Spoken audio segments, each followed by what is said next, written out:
You ask Tiger to solve. This deals with linear equations with one unknown. The final result is y equals 3000. Let's solve it step by step. Simplify the expression. Expand the parentheses. Simplify the arithmetic. Combine like terms.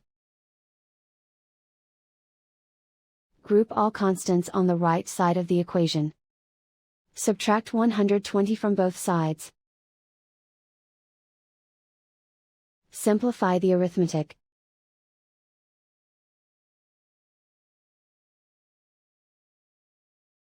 Isolate the y. Divide both sides by 0.18.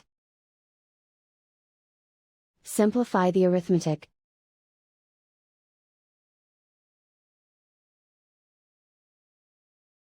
And so the final result is y equals 3000.